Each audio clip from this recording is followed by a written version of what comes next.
tumigil ka! Sabi sa balita, nakakamatay daw yung lato-lato. Hindi naman totoo yan, Nay. Buhay pa ako, oh. Akin na yan. Walang maglalato-lato, ha? Ano ba yan, Nay? A few moments later. Wala na akong magawa. Oh, anak, saan ka pupunta?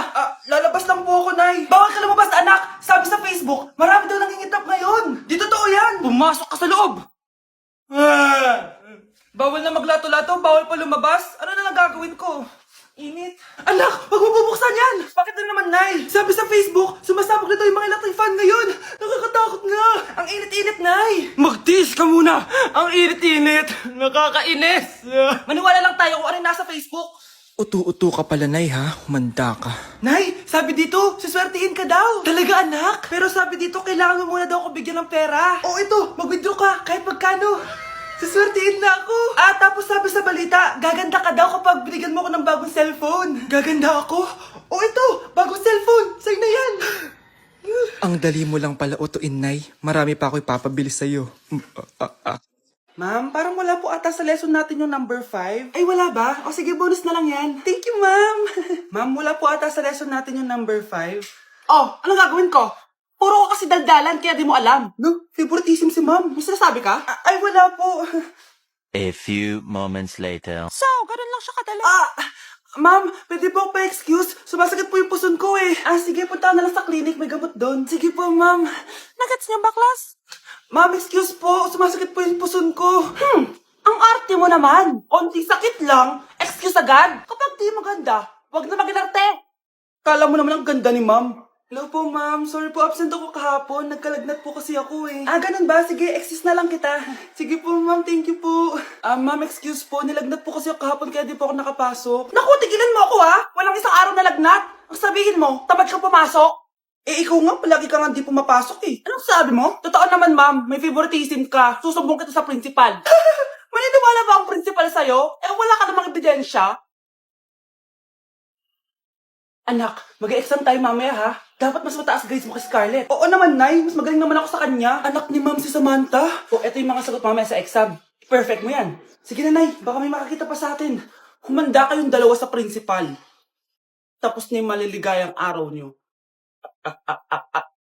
Mukhang bad trip si Ma'am. Kayong apat! Tumayo kayo! Hala, ano naman kayang ginawa nila? OMG! Natatandaan nyo ba tong group chat nyo? Paano nalaman ni Ma'am yung GC namin? Patay kami nito. Ang gagaling nyo! Mag-umpisa tayo kay Scarlett. Ako po, ma'am. Palagi na nagpapareport si Ma'am. Ano, tamad na tamad na siya magturo? Sayang tuition natin, be. Isa ka pa, Christian! Ma'am, kita niyo ba, bago reban si Ma'am, balita ko kumukuha siya sa class funds natin, ha. Ginawa niya tayong business. Samantha! Yes po. Ayoko talaga dyan kay Ma'am. Mas gusto ko pa yung dati nating teacher. Buti pa yun, hindi nang babagsak. Tapos magaling pa magturo. Kyle! Akala ko matino ka. Guys, huwag niyo naman ginaganyan si Ma'am. Mabait naman siya eh. Sa principal nga lang. Akala niyo, di ko alam mga pinagsasabi niyo sa akin? Lahat po ng sinabi namin sa GC. Totoo po yan, ma'am. Diba sabi nga nila, Ma'am, truth hurts? Truth hurts pala, ha? Sige, papakita ko to sa principal sa office. Sige, ma'am. Sabihin mo sa principal. At sasabihin din namin yung mga baho mo. Ha? Anong ibig mo sabihin? Di ba may GC din kayo, Ma'am? Sinisiraan niyo pa nga yung mga estudyante. Paano mo nalaman yon? Isang pindot ko lang dito at masasend na to sa principal. Huwag mong gagawin yan. Huwag mong pipindutin. Humanda ka sa akin, Ma'am. Wag! Wag! Bakit nawawala alaman ng class funds, ha? Sinong kumuha na ito? Ma'am, kilala ko po kung sino yung kumuha. Oh, Samantha, sino kumuha? Sino pa ba, ma'am? This is Scarlett. Ha? Wala akong kinukuha. Scarlett, ikaw pala yung kumuha ng class funds? Sumama ka sa principal. Ngayon na. Apaka-hype talaga nitong si Samantha. Bye, Scarlett. Dami nito Mukhang makakabili na ako ng bagong phone. Ha? Nahuli din kita. Ikaw pala yung kumukuha ng mga class funds natin? Oo, ako yung kumukuha. Bakit? May problema ba? Ang problema ko, ikaw. Ako pa sinisisi mo na kumukuha ng class funds, ikaw naman talaga? Isusumbong kita kay ma'am. Wala ka namang ebidensya. Ikaw ang isusumbong ko dahil naniniwala naman sa akin si ma'am. Humanda ka sa akin, Samantha. Wow, may bagong phone si Samantha. Sana all. Bigay ito ng parents ko, guys. Class! Sino naman kumuha sa class funds? Si Scarlett po yung kumuha, ma'am. Pagsabihan nyo nga yan. Ako na naman? Nagpapatawa ka ata, Samantha. Talaga ba, Samantha? Kitang-kita ko na kumuha ka dito. At narinig ko. Nabalak mo na naman si Scarlett. Ma'am, di po ako yun. Gagawin mo pa ako sinungaling? Diyan ka naman magaling, di ba, Samantha? Sa pagsisinungaling? Sumama ka sa akin sa principal at ipapatawag ko yung magulang mo. Buti nga sa'yo, Samantha. Deserve mo yan. Nag-uumpisa pa lang ako. Uy, Scarlett, di ba ex-boyfriend mo yung bago ni Samantha? Samantha, tinraidor mo ko. Hi, Scarlett! Sabay na tayo mag-review. Sino ka? Lu, ako to, si Michael. Kaklase mo ako, di ba? Alam ko lahat ng sagot sa exam. Talaga ba? Sige na nga. Turuan mo ako dito. Yes! Sabay tayo magiging perfect.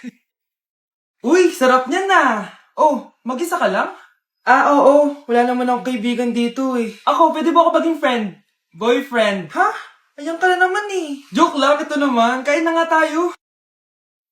Oh, Scarlett, ano yan? Ba't ka na kasi mangot? Bagsak kasi ako sa quiz kanina. Naku, okay lang yan. Ako nga, araw-araw bagsak sa'yo eh. Ha? Ano sabi mo? Sabi ko, smile ka na kasi pasado ka naman sa akin. Alis na ako, pasok na ako ha.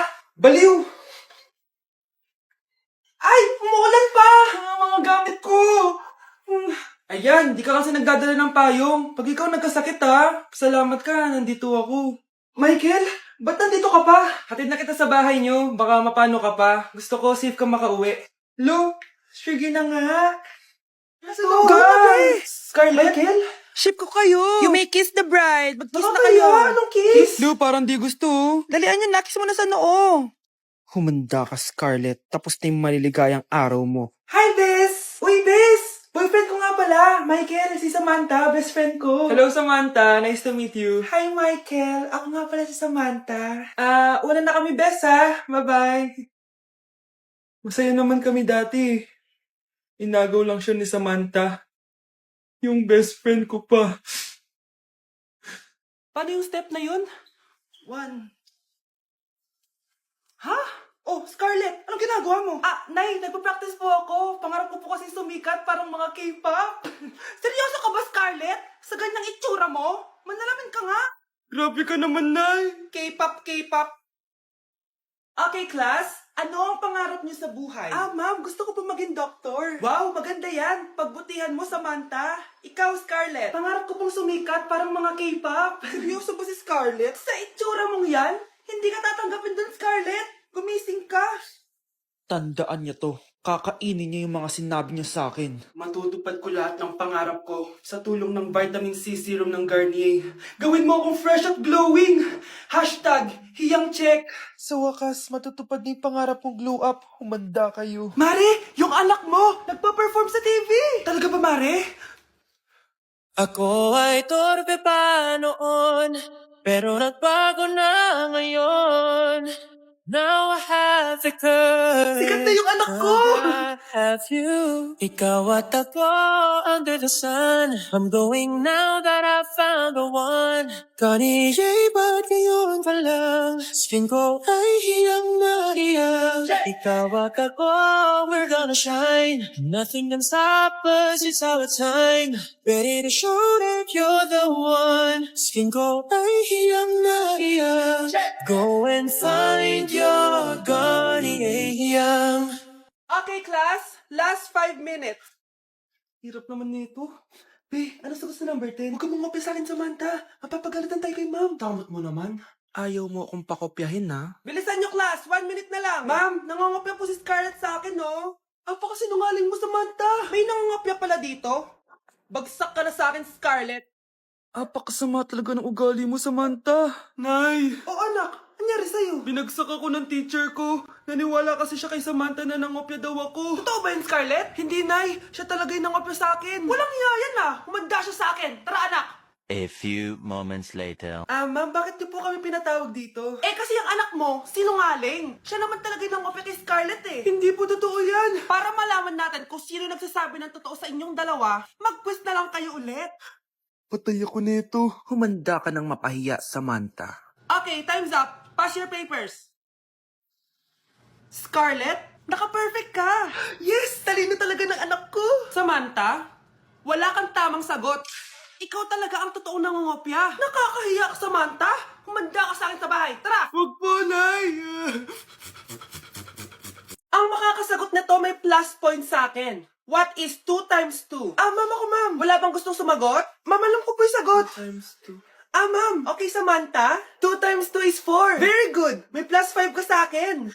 Ang daya naman. Kanina pa ako nagtataas ng kamay. Ma'am, pwede pa po ba ako mag-take ng quiz? Absent kasi ako kahapon eh. Ay, hindi na! Absent pa more! Tatamad-tamad ka kasi mag-aral! Nagkasakit po kasi ako, ma'am. Oh, anong gagawin ko? Ma'am, pwede ba ako mag-quiz kahit absent din ako kahapon? Oo naman. O ito, magsimula ka na. Thank you po, ma'am. Bakit siya pwede mag-quiz, ma'am? Bakit? May problema ka ba? Oo, may problema ako. Favoritism ka. Palagi na lang sa samantay binibigyan mo ng chance. May galit ka ba sa akin, ma'am? Sabihin mo. Hindi ako galit sa'yo. Pero sa nanay mo, oo. Wag na wag mo dadama yung anak ko sa problema mo sa akin. Nay, anong meron? Yang nanay mo, pabida. Dapat ako yung top 1 ng high school kami. Alam naman natin dalawa na deserve ko talaga maging top 1. Hindi kagaya mo, binabayaran yung school para tumaas ang grade. Totoo ba yun, Nay? Sinungaling ka. Mana ka naman pala sa nanay mo, Samantha. Nga pala, alam na ng principal yung pagiging favoritism mo. Good luck na lang sa'yo, ha? Guys, announcement! Hindi daw papasok si ma'am. Yes! Wala kaming gagawin! True! Huwag muna kayo magsaya. May iniwan siya activities. Hala! Magsulat daw tayo ng essay sa yellow pad, back and forth. Essay na naman? Tapos di naman babasahin ni ma'am. Te, yung research natin. Asan na yung bag mo dun? Tigilan mo muna ako, be. Absent nga si ma'am, di ba? Mag-absent ka na din, te. Kung tamad ka mag-aaral. Ang laki ng ano niya, pre, oh. Oo nga, pre. Kita niyo ba yan? Aba, ano yung pinapanood nyo, ha? Wala to. Ba't ka ba nakikialam? Loko kayo, ha? Magsusumbong ako kay ma'am. Di magsumbong ka. Be, tara, uwi na tayo. Wala naman si ma'am, eh. Tara, di naman nila mapapansin yan. Hoy, saan kayo pupunta? Kinis kayo, di ba? Lo, dyan lang kami sa kantin, eh. Oo, sa kantin lang kami. Be, di ako bingi. Dito lang kayo. Maglilinis pa kayo. Babe, TikTok tayo. Sige, babe. Uy, sana all. Ang hirap naman ng step. Di kayo na masaya. Magbe-break din kayo. Dito pa kayo naglandian, ha? Humanda kayo kay ma'am. Good morning, class. Sorry, absent ako kahapon. Ay, hindi. Nasa exit letter mo, ma'am. Ha? May sabi mo, Scarlett. Di ba kapag absent kami, hiningan mo na kami ng exit letter? Nasaan yun sa'yo?